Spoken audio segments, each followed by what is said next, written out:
আসসালামু আলাইকুম। স্বাগতম আপনাদের মালয়েশিয়া ট্রাভেল সিরিজের প্রথম এপিসোডে। দীর্ঘ প্রতীক্ষার পর আজ আমি আপনাদের নিয়ে এসেছি দক্ষিণ পূর্ব এশিয়ার অন্যতম সুন্দর এবং বৈচিত্র্যময় দেশ মালয়েশিয়ায়।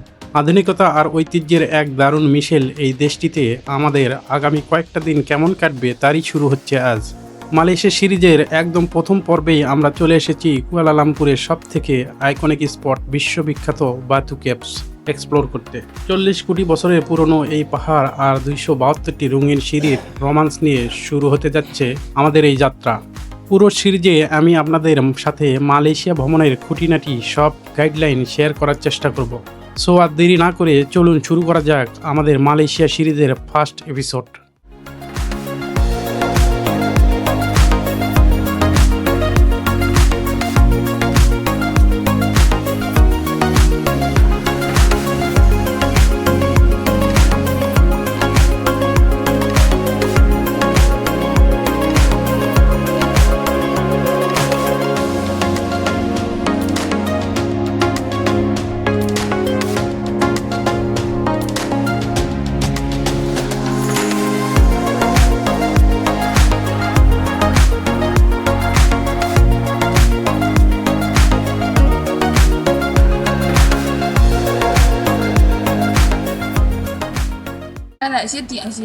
ফুকেট ইন্টারন্যাশনাল এয়ারপোর্ট থেকে আজকে আমাদের মালয়েশিয়া ফ্লাইট ছিল দুপুর 2টা 5-এ। তো আমাদের এয়ারপোর্টে আসতে আসতে প্রায় 2টার কাছাকাছি বেজে গিয়েছে। ফুকেট থেকে তাদের এয়ারপোর্ট এত দূরে এটা আসলে চেক করা হয়নি, আসতে আমাদের অনেক সময় লেগেছে। তো যার কারণে আজকে ফ্লাইটটা আমরা মিস করে আবারও আমরা টিকিট কেটে এয়ারপোর্টে বসে আছি। নেক্সট ফ্লাইট আমাদের সন্ধ্যায় 7টায়। যেন ভাইয়ের খুব মন খারাপ, ফ্লাইট মিস করেছি।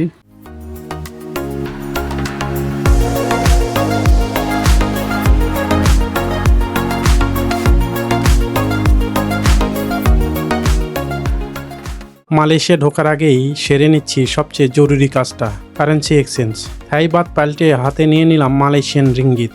দেখুন নোটগুলো, just look at the colours. এক একটা নোট যেন এক একটা রঙের উৎসব। এই রঙিন নোটগুলোই এখন আমাদের কয়েকদিনের সঙ্গী হতে যাচ্ছে। পকেটে রঙিন রিঙ্গিত আর মনে একরাশ উত্তেজনা নিয়ে আমাদের গন্তব্য এখন কুয়ালালামপুর।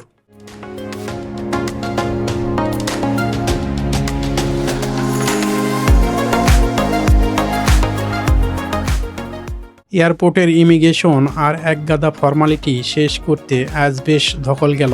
দীর্ঘ সময় লাইনে দাঁড়িয়ে আর সিকিউরিটি চেক পার হতে হতে রীতিমতো ক্লান্ত। তবে সব ক্লান্তি যেন নিমিষেই উধাও হয়ে গেল যখন চেক ইন করলাম কুয়ালালামপুরের হোটেল রয়্যালে। আপনারা দেখতেই পাচ্ছেন 4 স্টার মানের এই হোটেলের রুমটা কতটা স্পেশাস আর লাক্সারিয়াস। বেড থেকে শুরু করে লাইটিং আর ইন্টেরিয়র ডিজাইন সব কিছুতেই একটা পরিপাটি আভিজাত্যের ছাপ আছে। থাকার জন্য রুমটি বেশ আরামদায়ক আর সাজানো গোছানো। এই রুমের জন্য আমাদের প্রতি রাতে ভাড়া পড়েছে 7,000 টাকা।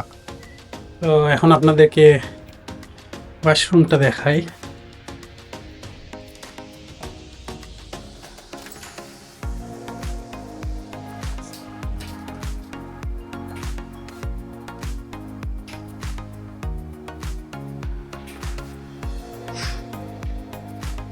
এই পাশে শাওয়ার সেকশন আছে।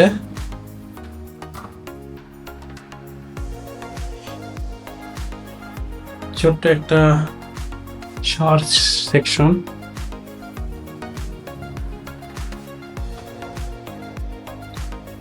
হেয়ার ড্রায়ার আছে, একটা টিস্যু বক্স আছে, সোপ আছে, একটা বেসিন আছে। এখানে টাওয়েল দিয়েছে 2টা।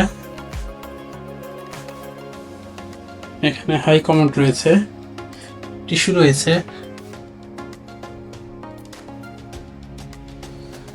এখানে শাওয়ার জেল, বডি লোশন,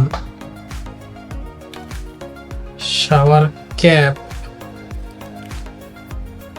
এখানে সেফটি পিন, বোতাম এইগুলো দিয়েছে, কটন বার আর টিস্যু, টুথপেস্ট আর টুথব্রাশ দিয়েছে, দুইটা কাপ আছে, ভিতরে একটা টেলিফোন দেওয়া আছে, আর এরকম বড় একটা মিরর দেওয়া আছে। এখন বাজে রাত 4টা।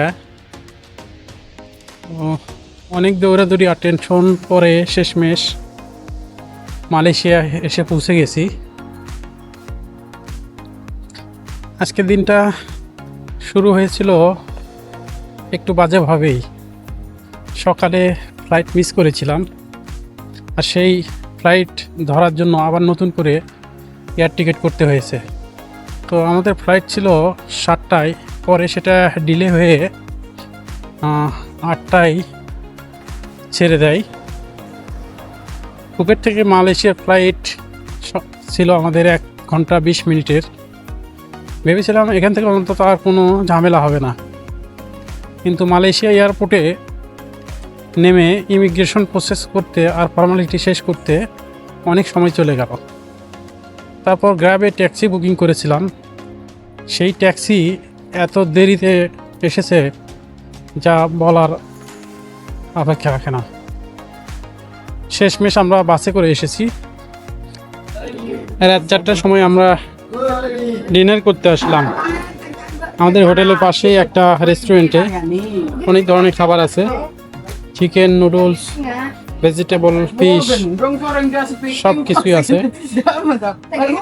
তো আমরা রাইসের সাথে চিকেন খাবো। চিকেন 5 রিঙ্গিত আর রাইস 2 রিঙ্গিত।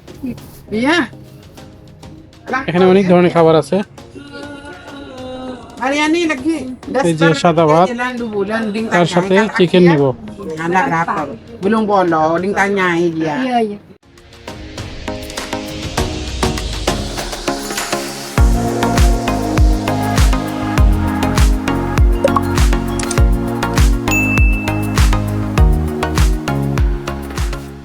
মালয়েশিয়াতে আজকে আমার প্রথম সকাল। নতুন একটা শহর, নতুন একটা ভাইব, চারপাশে মডার্ন বিল্ডিং, বিজি স্ট্রিট, সবকিছুই একদম অ্যালাইভ মনে হচ্ছে। সকাল থেকেই সিটিটা অলরেডি ফুল অন অ্যাক্টিভ। মানুষজন, ট্রাফিক, হস্টেল সবকিছু মিলিয়ে একটা এনার্জেটিক স্টার্ট। আর আজকে প্ল্যান, আমরা যাচ্ছি মালয়েশিয়ার সবচেয়ে আইকনিক জায়গাগুলোর একটা এক্সপ্লোর করতে, Batu Caves. So let's go. ডেটা শুরু হোক একটা অ্যামাজিং অ্যাডভেঞ্চার দিয়ে। আজকের এক্সপ্লোরেশন শুরু করছি বাটু ক্যাব দিয়ে। এটা কুয়ালালামপুরের সবচেয়ে বিখ্যাত জায়গাগুলোর একটি।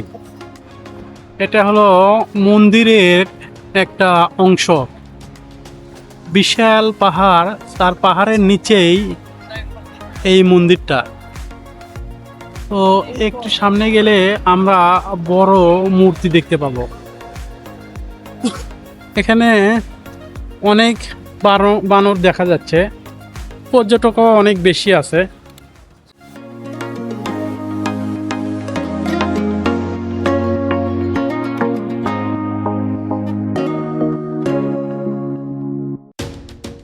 বিশাল বড় একটা ঈগলের মূর্তি আছে এখানে।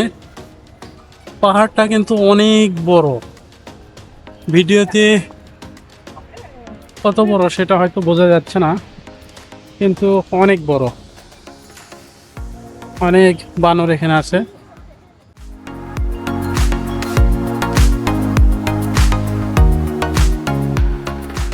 কবুতরের এই ঝাঁক আর তাদের উড়াউড়ি দেখে আমি জাস্ট মুগ্ধ হয়ে তাকিয়েছিলাম। শত শত কবুতর এখানে নির্ভয়ে ঘুরে বেড়াচ্ছে, আর পর্যটকরাও তাদের সঙ্গে বেশ উপভোগ করছে। এই চমৎকার মুহূর্তগুলো বাটু কেভসের শুরুতে এক অন্যরকম প্রশান্তি এনে দেয়। এমন একটা জীবন্ত পরিবেশ সত্যি মিস করার মতো না। একটা ঝর্ণা দেখতে পাচ্ছি, ঝর্ণাটা প্রাকৃতিক কিনা বুঝতে পারছি না, তবে প্রাকৃতিকই মনে হচ্ছে। এখানকার পরিবেশটা অনেক সুন্দর।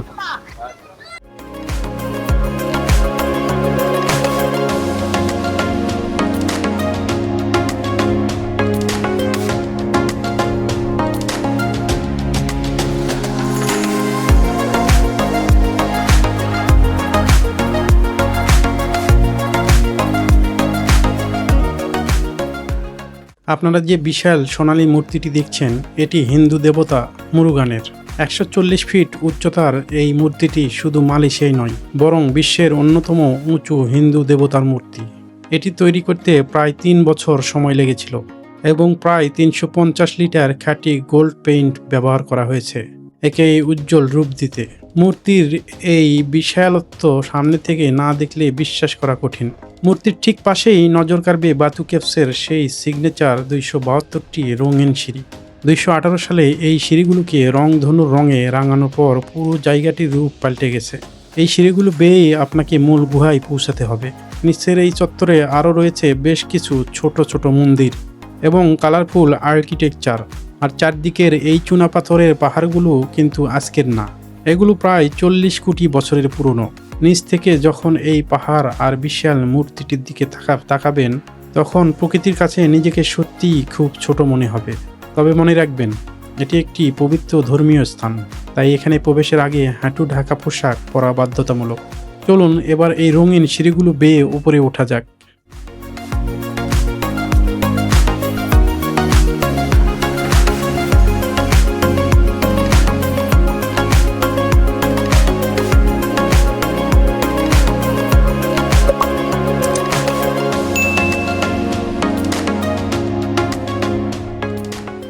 বাটু কেভসের রঙিন সিঁড়ি বেয়ে উপরে ওঠার ঠিক মুখেই আপনারা এমন চমৎকার সব গেট বা তোরণ দেখতে পাবেন।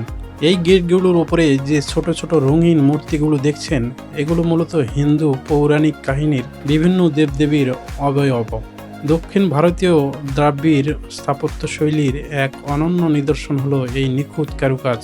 প্রতিটি মূর্তির ভঙ্গি এবং রঙে আলাদা আলাদা অর্থ লুকিয়ে আছে, যা এই পবিত্র স্থানের ধর্মীয় গুরুত্বকে ফুটিয়ে তোলে। এই রঙিন তোরণগুলো পার হয়েই দর্শনার্থীরা 272টি সিঁড়ির চ্যালেঞ্জ নিতে শুরু করেন। মূর্তির গায়ের উজ্জ্বল রঙগুলো প্রাকৃতিক সবুজের মাঝে এক অন্যরকম বৈচিত্র্য তৈরি করেছে। নিচ থেকে উপর পর্যন্ত এমন অনেকগুলো তোরণ বা গোপুরাম আপনারা দেখতে পাবেন, যা এই পুরো যাত্রাকে আরও বেশি মনোমুগ্ধকর করে তোলে।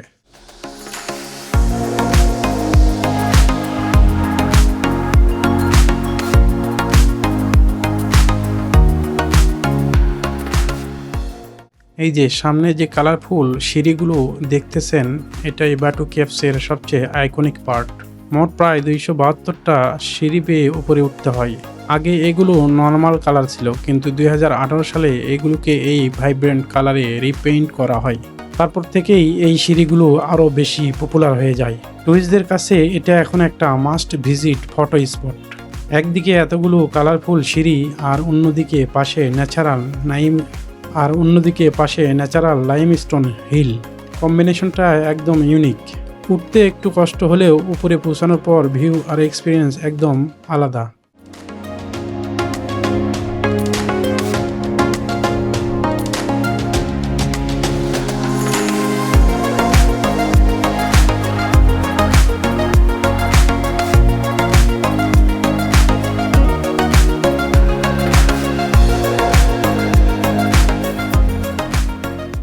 এই যে বানর একেবারে কাছে এসে বসেছে,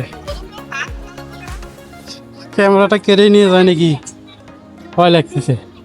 প্রায় 50 তলার কাছাকাছি হবে, একেবারে হাঁপায়ে যাচ্ছি। তো এখনো অনেক স্টেপ বাকি আছে, অনেক সিঁড়ি বেয়ে উপরে উঠতে হবে। এখনো 3 ভাগের 1 ভাগই প্রায় শেষ হয়নি। এইটুকু উঠেই হাঁপায়ে গিয়েছি। এই যে এত নিচে থেকে উঠেছি, এখনো এত দূর বাকি আছে। জানি না শেষ পর্যন্ত যেতে পারবো কিনা।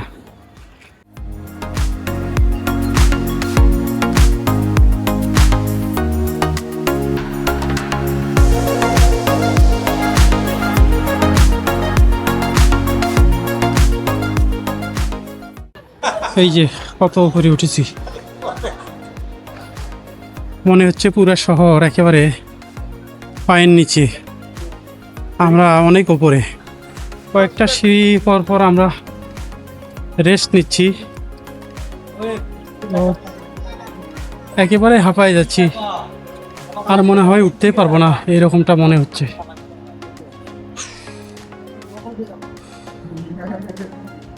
মিজান ভাই ইতিমধ্যেই আমাকে ছেড়ে অনেক উপরে উঠে গিয়েছে।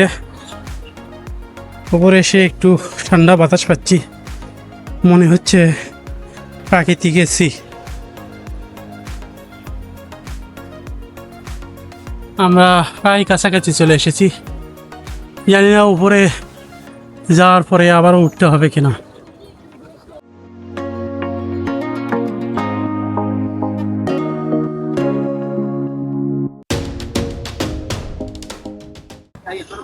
সিঁড়িগুলো অনেক কালারফুল, নিচে থেকে অনেক সুন্দর লাগতেছিল, কিছুটা রং ধনুর মতো করে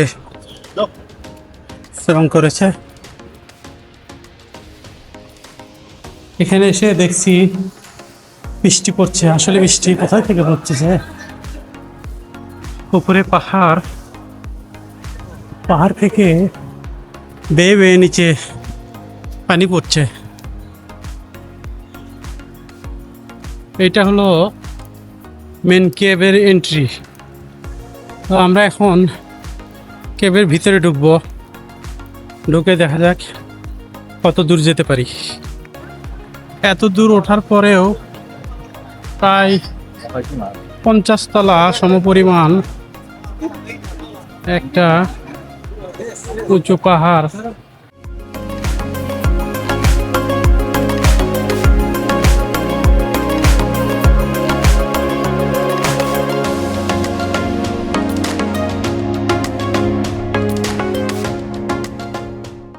এখানে এসে আবারও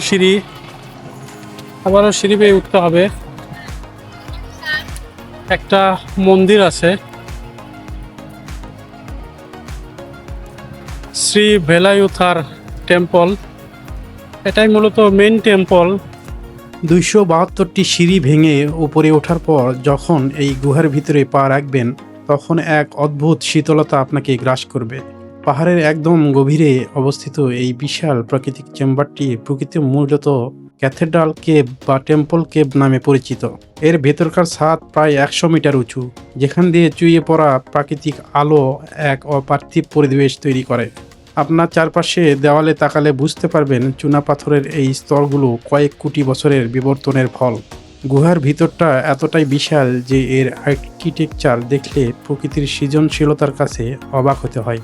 এখানে রয়েছে বেশ কিছু প্রাচীন মন্দির, যেখানে ভক্তরা প্রতিনিয়ত পূজা দিয়ে থাকেন। গুহার আর্দ্র পরিবেশ আর ধূপের ঘ্রাণে এখানে অন্যরকম এক আধ্যাত্মিক আবহ পাওয়া যায়। তবে উপরে তাকালে পাথরের খাঁজে খাঁজে থাকা বানর আর বাদুড়ের আনাগোনা আপনার চোখে পড়বে। প্রাকৃতিক বিস্ময় আর প্রাচীন বিশ্বাসের এই মেলবন্ধন সত্যিই বিরল। সব সময় পাহাড়ের ওপর থেকে পাহাড় বেয়ে বেয়ে নিচে পানি পড়ছে, নিচে পুরোটা একদম ভেজা এবং কন্টিনিউসলি পানি পড়ছে।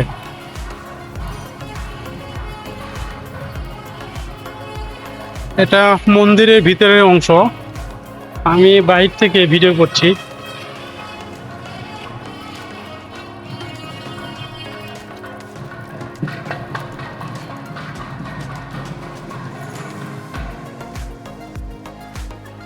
তো এখানে এসে আবারও অনেক সিঁড়ি বেয়ে উপরে উঠতে হবে।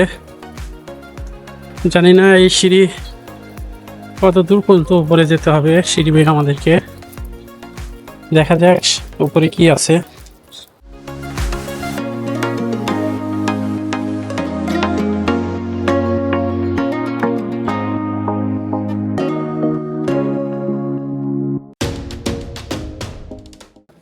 অবশেষে সর্বোচ্চ পরিস্থিতি আমরা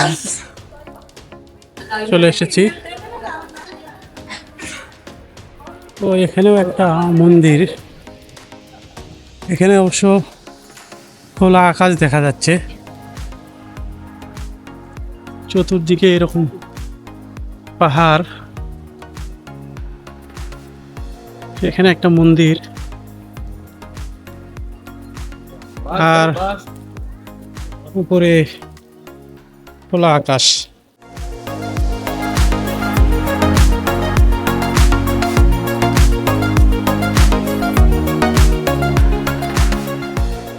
বাটু কেভসের এই ঐতিহাসিক গুহা 40 কোটি বছরের পুরনো পাহাড় আর রঙিন সিঁড়িগুলোর অভিজ্ঞতা আমার এই মালয়েশিয়া ট্যুরের অন্যতম সেরা স্মৃতি হয়ে থাকবে। আশা করি আজকের এই ভিডিওর মাধ্যমে আপনারা বাটু কেভসের সৌন্দর্য এবং এর পিছনের ইতিহাস সম্পর্কে কিছুটা হলেও ধারণা পেয়েছেন। ভিডিওটি যদি আপনাদের ভালো লেগে থাকে তবে লাইক দিতে ভুলবেন না এবং কমেন্ট করে জানান বাটু কেভসের কোন অংশটি আপনার কাছে সবচেয়ে বেশি আকর্ষণীয় মনে হয়েছে। আর আপনারা যারা নিয়মিত আমার ব্লগ দেখছেন, যদি ইউটিউব থেকে দেখে থাকেন তবে অবশ্যই চ্যানেলটি সাবস্ক্রাইব করে বেল আইকনটি প্রেস করে রাখুন। আর যদি ফেসবুক থেকে দেখে থাকেন তবে আমার পেজটি ফলো দিয়ে সাথে থাকুন। মালয়েশিয়া সিরিজের পরের পর্বে দেখা হবে আরও নতুন কোনো গন্তব্য আর দারুণ সব অভিজ্ঞতা নিয়ে। ততক্ষণ পর্যন্ত সবাই ভালো থাকুন, সুস্থ থাকুন আর আমাদের সাথেই থাকুন। আল্লাহ হাফেজ।